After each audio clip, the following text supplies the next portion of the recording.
Labor MP Andrew Charlton was on the program earlier. He says the IMF report is showing inflation is going to come down but then remain quite strong throughout next year. What it does also highlight is that Labor is on track for what's called a soft landing with low unemployment. Do we have to look at this economic data in the full sweep of things here, particularly compared to other nations that have had recessions? Well, I think we need to absolutely understand this data. The IMF's been very, very clear. It's singled us out, along with, I think, Slovakia, as the two countries where inflation is going to stay higher for longer than it needs to be.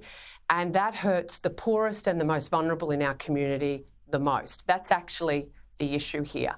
And it's not because of international factors, as the Labor Party's been trying to tell the Australian people for 2 years.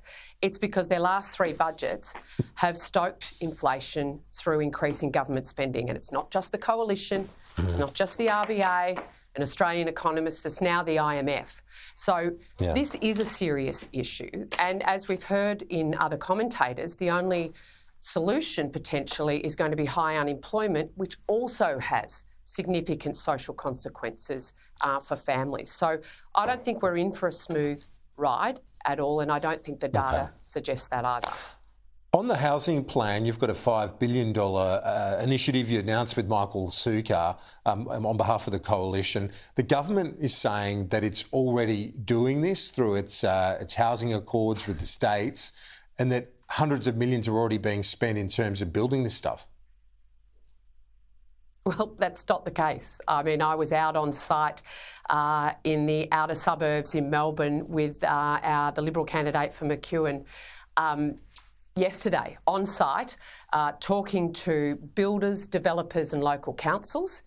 And whether it is state-owned utilities such as power being delayed for 2 years and therefore adding to the cost of construction, whether it's access roads to the tune of, I think, say, a road $4.2 million out in Druin would unlock a shovel-ready project of 5,000 blocks.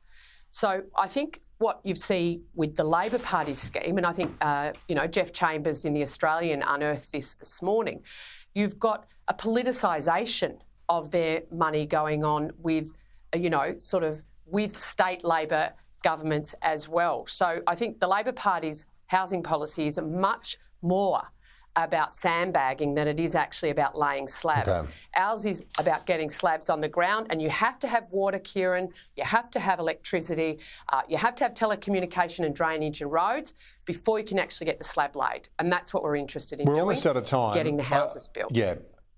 We're going to talk about that for many weeks to come, I'm sure. It's a key issue ahead of the next election. Before you go, though, Senator Price raised concerns around late-term abortion. Do you think it's something that needs to be addressed at a national level as well? What's your view on that issue of women's reproductive rights? Well, this is absolutely an issue that lays squarely within the purvey of state and territory governments in this country. They are responsible for legislating, funding these types of arrangements, and that's how it stands. Now, we've all got personal views on that. Mine are, I don't choose to kind of judge people either way. Unplanned pregnancies mean tough decisions have to be made either way.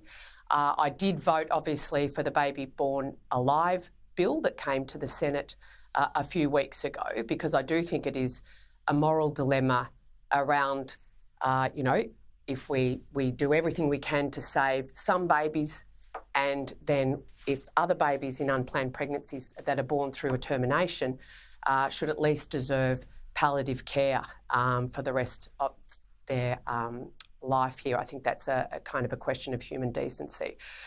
But I don't think it's helpful for us to be judging women on the tough decisions they have to make around unplanned pregnancies, and it's definitely an issue for state and territory governments, as it should be. Senator McKenzie, thank you, as always.